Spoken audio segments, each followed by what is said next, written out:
ಬಾಗಲಕೋಟೆ ಉಪಚುನಾವಣೆ ಹಿನ್ನೆಲೆ ಕಾಂಗ್ರೆಸ್ ಪಕ್ಷದ ಅಭ್ಯರ್ಥಿಯನ್ನಾಗಿ ಘೋಷಣೆ ಮಾಡಿದ್ದಾರೆ. ನಿರೀಕ್ಷೆ ಮಾಡಿದಂತೆ ಏನು ಉಮೇಶ್ ಮೇಟಿ ಅವರ ಅಭ್ಯರ್ಥಿಯನ್ನಾಗಿ ಕಾಂಗ್ರೆಸ್ ಪಕ್ಷ ಘೋಷಣೆ ಮಾಡಿದೆ. ಬನ್ನಿ ಈಗ ಅಭ್ಯರ್ಥಿ ನಮ್ಮ ಮುಂದೆ ಇದ್ದಾರೆ, ಅವ್ರಿಗೆ ಘೋಷಣೆ ಮಾಡಿದ ಅವ್ರು ಏನು ತಿಳಿಸ್ತಾ ಇದ್ದಾರೆ ಮತ್ತು ಯಾವ ರೀತಿ ಇವರು ಚುನಾವಣೆ ತಂತ್ರಗಾರಿಕೆ ಮಾಡ್ತಾರೆ ಅಂತ ಕೇಳೋಣ. ಸರ್ ನಮಸ್ಕಾರ, ಮೊದಲ ನಿಮಗೆ ಅಭಿನಂದನೆಗಳು. ನಿರೀಕ್ಷೆ ಮಾಡಿದಂತೆ ನಿಮಗೆ ಅಭ್ಯರ್ಥಿಯನ್ನು ಘೋಷಣೆ ಮಾಡಿದ್ದಾರೆ. ಮುಂದೆ ನಿಮಗೇನು ಯಾವ ತರ ನೀವು ಪ್ರಚಾರ ಮಾಡ್ತೀರಿ, ಯಾವ ತರ ನೀವು ರಾಜತಾಂತ್ರಿಕ ಮಾಡ್ತೀರಿ, ಗೆಲ್ಲುವತಿ ಏನೆಲ್ಲ ಮಾರ್ಗಗಳು ಮಾಡ್ತೀರಿ ಅಂತ? ನಮಗೆ ಗೆಲ್ಲುವಕ್ಕಿಂತ ನಮ್ಮ ತಂದೆ ಆಶೀರ್ವಾದ ಇದೆ. ಹಿರಿಯ ರಾಜಕಾರಣಿಗಳು ಹೀಗಾಗಿ ಉಸ್ತುವಾರಿ ಮಂತ್ರಿ ಇದ್ದಾರೆ, ಸತೀಶ್ ಜಾರಕಿಹೊಳಿ ಇದ್ದಾರೆ, ಮುಖ್ಯಮಂತ್ರಿ ಇದ್ದಾರೆ, ಉಪಮುಖ್ಯಮಂತ್ರಿ ಇದ್ದಾರೆ, ಬಿಜೆಡಿ ಅಧ್ಯಕ್ಷರು, ನಮ್ಮ ಜಿಲ್ಲೆಯ ಶಾಸಕರಿದ್ದಾರೆ, ಮಾಜಿ ಶಾಸಕರಿದ್ದಾರೆ. ಎಲ್ಲರೂ ಒಕ್ಕಟ್ಟಾಗಿ ಮಾಡ್ಕೊಂಡು ಹೋಗ್ತಾರೆ. ಸರ್, ನಿಮ್ಮ ಮನೆಯಲ್ಲಿ ಏನೋ ಒಂದು ಅಭ್ಯರ್ಥಿ ಸಂಬಂಧಪಟ್ಟಂತ ಕೆಲವೊಂದು ಗೊಂದಲಗಳು ಉಂಟಾಯಿತು. ಅದು ಈಗಾಗಲೇ ಅನುಕಂಪ ಅಂತ ಇತ್ತು, ಅದು ಅನುಕಂಪ ಕಡಿಮೆ ಆಗ್ತದೆ ಅಂತ ಮಾತು ಕೇಳಿ ಬರ್ತಾ ಇದೆ. ಅದು ನೀವೇನು ಹೇಳ್ತೀರಂತ?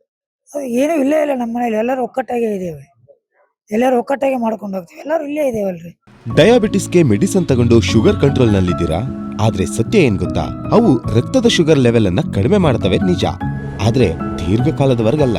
ಹೃದಯ, ನರಮಂಡಲ, ಕಿಡ್ನಿ, ಲಿವರ್ ಮೇಲೆ ಒತ್ತಡ ಬೀರುತ್ತೆ, ಒಂದು ಹೋಗಿ ಇನ್ನೊಂದಾಗುತ್ತೆ. ಮೆಹಾಟೋನ್ ಕೇರಳದ ಆಯುರ್ವೇದ ಫಾರ್ಮುಲೇಷನ್. ಇದು ಶುಗರ್ ಮಾತ್ರ ಕಂಟ್ರೋಲ್ ಮಾಡಲ್ಲ, ಇಡೀ ಮೆಟಾಬಾಲಿಕ್ ಬ್ಯಾಲೆನ್ಸ್ ಅನ್ನೇ ರಿಪೇರಿ ಮಾಡಿಬಿಡುತ್ತೆ. ಮೆಹಾಟೋನ್ ದೀರ್ಘಕಾಲದ ಸಹಜ ಜೀವನಕ್ಕೆ ಸಹಾಯ ಮಾಡುತ್ತದೆ. ಅಲ್ಲ, ಈಗ ಮಾದೇವಿ ಮೇಟಿ ಅಂತ ಇರ್ಬೋದು, ಅವರು ಮುಖ್ಯಮಂತ್ರಿ ಮಟ್ಟ ಹೋಗಿ ಏನೋ ಈ ಸಾಮಾಜಿಕ ಜಾಲತಾಣದಲ್ಲಿ ಸಾಕಷ್ಟು ಒಂದು ಬದಲಾವಣೆ ಮಾಡ್ಬೇಕಂತ ಉದ್ದೇಶ ಆಗಿದ್ದ. ಕೊನೆಗಳಿಗೆ ನಿಮ್ಮ ಏನೋ ಅಭ್ಯರ್ಥಿ ಆದ್ರಿ, ಅದು ನಿಮಗೆ ಏನಾದ್ರು ಈಗ ಈ ಚುನಾವಣೆ ತೊಂದರೆ ಉಂಟಾಗಬಹುದು ಅನ್ಸುತ್ತೆ? ಇಲ್ಲ ಇಲ್ಲ ಇಲ್ಲ, ಅದು ಮಾಡಿಲ್ಲ. ಸಿಎಂ ಅವ್ರು ಕರೆದಾಗ 4 ಮಂದಿ ಒಟ್ಟಿಗೆ ಹೋಗಿ, 4 ಮಂದಿ ಒಂದೇ ಗಾಡಿ ಹೋಗಿ, 4 ಮಂದಿ ಹೇಳಿ ಬಂದು ಯಾರಿಗೆ ಕೊಟ್ಟರು ಚುನಾವಣೆ ಮಾಡ್ತೇವೆ. ಈಗ ನೀವು ಈ ಪ್ರಚಾರ ಮಾಡ್ಬೇಕಾದ್ರೆ, ಜನ ಮುಂದೆ ಹೋಗ್ಬೇಕಾದ್ರೆ ನೀವು ಯಾಕೆ ನಿಮಗೆ ಓಟ್ ಹಾಕ್ಬೇಕಂತ ಕೇಳ್ತೀರಿ? ನಮ್ಮ ತಂದೆಯವರ ಆಶೀರ್ವಾದ ಇದೆ. ನಮ್ಮ ತಂದೆ ಮಾಡುವಂತ ಕೆಲಸ ಕಾರ್ಯಗಳು, ಮೆಡಿಕಲ್ ಕಾಲೇಜ್ ಇದೆ, ಆಮೇಲೆ ಮುಳುಗಡೆ ಏರಿಯಾದಿದೆ, ಎಲ್ಲ ಕೆಲಸಗಳಾದ ನಮ್ಮ ತಂದೆ ಅದನ್ನ ಮುಂದಿಟ್ಕೊಂಡು. ಅಂದ್ರೆ ಈಗ ಮುಳುಗಡೆ ಸಂಬಂಧಪಟ್ಟಂಗ ಸಾಕಷ್ಟು ಸಮಸ್ಯೆಗಳು ಇಲ್ಲಿ ಇದಾವೆ. ನಿಮ್ಮ ತಂದೆಯವರಿದ್ದಾಗ 2 ವರ್ಷದಿಂದ ಸ್ವಲ್ಪ ಸರಿಯಾಗಿ ಸ್ಪಂದನೆ ಆಗಿಲ್ಲ. ಈಗ ನೀವು ಅಕಸ್ಮಾತ್ ಈಗ ಸರ್ಕಾರ ಇರುತ್ತೆ, ನೀವು ಅದು ಯಾವ ತರ ಒಂದು ಸ್ಪಂದನೆ ಕೊಡ್ತೀರಿ ಜನತೆಗೆ? ಮಾಡ್ತಿಲ್ಲ, ಜನ ಹೇಳ್ತಾರೆ, ಅದನ್ನ ಕೇಳ್ಕೊಂಡು ಮಾಡ್ಕೊಂಡು ಹೋಗ್ತೇವೆ. ಅಂದ್ರೆ ಇನ್ನೊಂದು, ಈಗ ಲಿಂಗಾಯತ ಮತಗಳನ್ನು ಸೆಳೆಯುವ ಯತ್ನ ಕಾಂಗ್ರೆಸ್ ಪಕ್ಷ ಮಾಡ್ತೀವಿ ಅಂತ ಹೇಳಿದೆ. ಈಗ ಪ್ರಕಾಶ್ ತಬಸೋಟಿಗೆ ಇರ್ಬೋದು, ಮತ್ತೆ ಬೇರೆ ಬೇರೆ ಜನಾಂಗದವರಿಗೆ ಸೆಳೆಯುವಂತ ಯತ್ನ ಮಾಡಿದೆ. ಅದಕ್ಕೆ ನೀವೇನ್ ಹೇಳ್ತೀರ? ಎಲ್ಲರೂ ನಮ್ಮ ಜೊತೆನೇ ಇದಾರಲ್ರಿ, ನಮ್ಮಲ್ಲಿ ಜಾತಿ ಮತ ಏನಿಲ್ಲ, ಎಲ್ಲರೂ ಒಕ್ಕಟ್ಟು, ಎಲ್ಲರೂ ಕಾಂಗ್ರೆಸ್ಸಿಗೆ.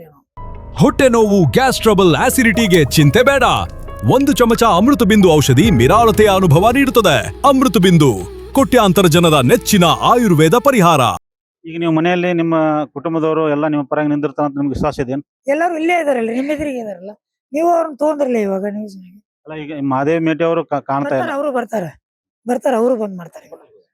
ಈಗ ನೀವು ನಿಮ್ಮ ಮುಖಂಡರ ಸಲಹೆ ಮೂಲಕ ನಿಮ್ಮ ಜನತೆಗೆ ಏನಂತ ನೀವು ಹೇಳಕ್ ಇಚ್ಛೆ ಪಡ್ತೀರಿ? ಎಲ್ಲರೂ ನಮ್ಮ ತಂದೆ ಆಶೀರ್ವಾದದಿಂದ, ಜಿಲ್ಲೆಯ ಮುಖಂಡರು, ಶಾಸಕರು, ಮುಖ್ಯಮಂತ್ರಿಗಳು ಎಲ್ಲರೂ ಮತದಾರರು ಆಶೀರ್ವಾದ ಮಾಡಿ ಅಂತ ಕೇಳ್ತೇವೆ. ಈಗ ನೀವು ನಾಮಪತ್ರ ಯಾವಾಗ ಸಲ್ಲಿಕೆ ಮಾಡ್ತೀರಿ ಮತ್ತು ನಾಮಪತ್ರ ಸಲ್ಲಿಕೆಗೆ ಯಾರ್ಯಾರು ಬರ್ತಾರೆ ಪ್ರಮುಖ ಲೀಡರ್ಸ್? ಎಲ್ಲ ಮುಖ್ಯಮಂತ್ರಿ, ಉಪಮುಖ್ಯಮಂತ್ರಿ, ಜಿಲ್ಲಾ ಉಸ್ತುವಾರಿ ಮಂತ್ರಿಗಳು, ಆಮೇಲೆ ಸತೀಶ್ ಜಾರಕಿಹೊಳಿ ಅವರು, ಎಲ್ಲಾ ಮಂತ್ರಿ ಮಂಡಲರು ಬರ್ತಾರೆ. ಈಗ ನಿಮ್ಗೆ ಗೆಲುವಿನ ವಿಶ್ವಾಸ ಯಾವ ತರ ಇದೆ ಅಂತ? ಗೆಲ್ತೀವಿ ನಾವೇ ಗೆಲ್ಲೋದು. ಎಷ್ಟು ಮತಗಳಂತ? 25,000-30,000 ಮತಗಳಂತ ಗೆಲ್ತೀವಿ. ಇದು ಏನು ಅಭ್ಯರ್ಥಿ ಆಗಿರುವಂತಹ ಉಮೇಶ್ ಮೇಟಿ ಅವರ ಮನದಾಳದ ಮಾತು. ಆನಂದ್, ಅಶ್ವವೇಗ ನ್ಯೂಸ್, ಬಾಗಲಕೋಟೆ. ಬರೀ 15 ದಿನಗಳಲ್ಲಿ ಸಕ್ಕರೆ ಕಾಯಿಲೆನ ಕಂಟ್ರೋಲ್ ತರಲಿಕ್ಕೆ ದಿವ್ಯಾಮೃತದಂತೆ ಕೆಲಸ ಮಾಡುತ್ತೆ ಮೆಹಾಟೋನ್. ಕಹಿ ಇಲ್ಲ, ಒಗರಿಲ್ಲ, ಅಥವಾ ಇದರಲ್ಲಿ ರುಚಿ ಇಲ್ದಿರತಕ್ಕಂಥದ್ದಿಲ್ಲ. ಇದರಲ್ಲಿರ್ತಕ್ಕಂತಹ ಆಯುರ್ವೇದಿಕ್ ಅಂಶಗಳು ಸಹಿತ ಪ್ರಧಾನವಾಗಿರ್ತಕ್ಕಂಥದ್ದು ಅರಿಶಿನ, ಬೆಟ್ಟದ ನೆಲ್ಲಿಕಾಯಿ. ಅಂತಹ ಅದ್ಭುತವಾದಂಥ ಗುಣ ಮೆಹಾಟೋನ್ ಅಂತಕ್ಕಂಥದ್ದು.